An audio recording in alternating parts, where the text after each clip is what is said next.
thought we would give you guys some tips on how to stay warm and how to keep the snow off of your RV. We know that being in the RV in the wintertime, if you're able to have one of these little water sheds built for you, go ahead and have it built.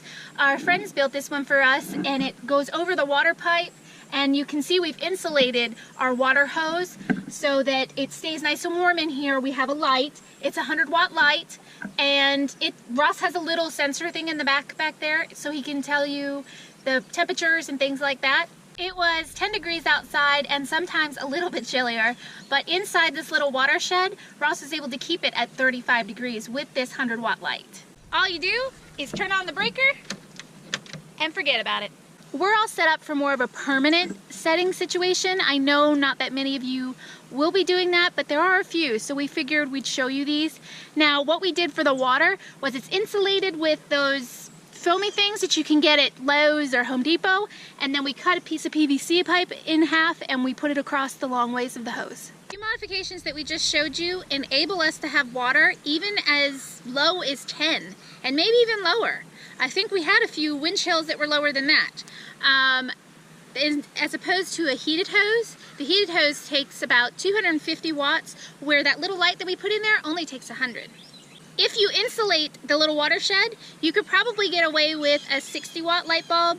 We had a 60-watt in there for a while until the snow started to fall, and then we had to put the 100 in there. Once the snow starts to fall, you have to basically just kind of sit inside your RV, let it all fall, let it all stop. Then it's time to remove it from the top of your RV. Otherwise, you end up with these ice dams, I think they call them, where instead of it dripping off your RV, it all kind of puddles up there. Around your AC units and your heater units up top, there's a little lip in there, and if the water starts to fall in there, you're going to have a waterfall inside your RV. What I recommend, and what I know Ross will recommend for you so you don't have any issues, is a ladder. And get yourself a, like one of the car washing brushes that extends. It has a telescoping handle.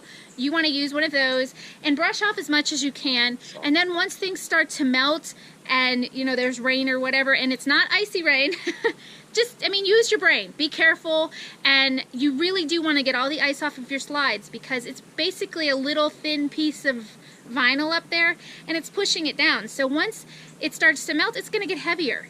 We're in kind of like a little gully. As well as when we were at the beach, if you get behind a building or, you know, a big truck or another RV, it's going to break the wind chill. So it's going to help not only insulate underneath your RV, but also inside. It cuts down on the cost of propane and using as much electricity. We have seen a lot of people do the underpinning of the RV. Yes, the vinyl will help with the wind underneath your RV. So there's an RV, there's 4 different sides, and not even the 4, it's actually 6 because you have the front and the back, the 2 sides, the top and the bottom. So if you don't end up insulating all of that, there's places for it to escape. So a cheap way to do it is hay underneath your RV. Also, those insulating boards that we use on our windows, you can use those and kind of stick them up underneath there and figure out a way you can actually drill them into a 2x4 or tape them up there or do whatever you have to do. Basically, use your mind and be creative on how to keep you and your family warm. Make sure that all of your propane tanks are full. If you need to watch the weather reports. That is one of the biggest things that we have learned to do. In Florida, when you're in a house, or even wherever you are, when you're in a house, it's something that you don't have to worry about unless you're in Tornado Alley or, you know, whatever. Ross and I didn't have to worry about it as much down there. But we look at the weather, we have weather alerts on our phone, we know when there is going to be real cold weather, rainy weather, hail weather, anything like that. So if you're going to get real cold weather, make sure all of your propane tanks are full, all of your heating sources work, and that you have food. Now you can get a thermometer real inexpensive and put it behind where your water pumps are and your hoses. Now behind this, you'll have all the hoses. That's where you want to stick it. Then you can find out the temperature from inside your RV so you can tell when to turn your furnace on or off. Great little tool to have, and they're not that expensive. That was just the outside preparations. Let's go inside and see the indoor preparations. One of the biggest places that you will lose your heat is your windows. Whether it's a small window or a big window, you can use some of this stuff, which is the foam insulation, or Blankets do the job. We have blankets everywhere. Look at the cracks on your slide. Even though it may look like everything is all, you know, covered and together, it's not, trust me. We've got towels on the sides of our slides, and we also have towels around the windows. We have blankets and insulation here, a towel and insulation here, yet another blanket on the window. We even have the doors covered with blankets. We've got some insulation up here, and we also have some curtains. Now, if you don't want to go the whole blanket route and it's going to drive you in bananas and you have the extra funds, go ahead and get yourself some curtains. For us, it was an expensive feature, so we chose to do the blankets for right now until we can equip the whole RV with these. Not only are they good for winter, but they're also amazing for summer. When we lived in Florida, we learned that. We have insulation under the bed because it causes moisture. From the heat, it can cause mildew. So it blankets in insulation right on the plywood, right under the bed. It seems to help a lot. This right here is our heated blanket. They come in AC or DC. This one that we have is AC. They take about 250 watts of power, but if you don't have a heated hose, you're saving the money. So it's either you want to put it out in the heated hose, or you want to put it inside on your body.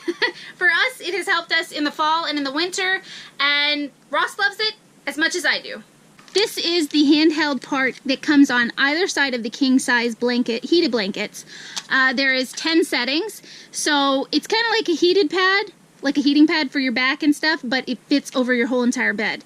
So the lower on the settings that you go is the less wattage that you're using. The higher that you go, and if it's on my side and Ross's side, it'll take 250 watts. The lower that you go, the less wattage. I can have my side on and Ross can have his off. I can have mine off and he can have his on. Get yourself a little heater like this. It's 1500 watts on high and 900 watts on low. It helps if you don't want to run the whole propane heater thing, or just your heat pump throughout the whole RV and you just want to heat up one little area, or you have an area that's colder in your RV. One of the coldest spots that we have found in the entire RV is the floor.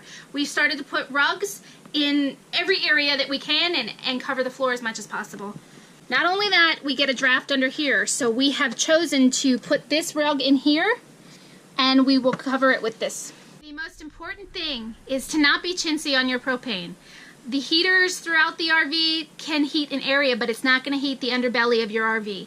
The propane has little vents and things that go through by your water pipes and your tanks and things like that. That's what keeps those areas warm. So make sure, like I said, you have propane and that you use it. One of the other things that is important is to make sure you have redundancy in your heating. So not only one source of heating is what I mean. This little heater right here is good for personal space or in a truck or a car, or around here where Fred's working. This takes 250 watts, and they're really hard to find in the stores.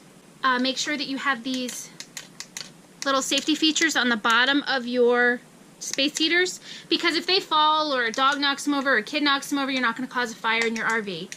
And all of the tips in this video are basically what we have found tried and true to work for us. We hope that we've helped you in some way, and let us know below if we've helped you and any other tips that you guys have for us or for the other RVers. Don't forget to like, share, and subscribe. Who knows, we might even have saved your pipes or a friend's pipes from freezing. Like us and share us, you'll find us funny.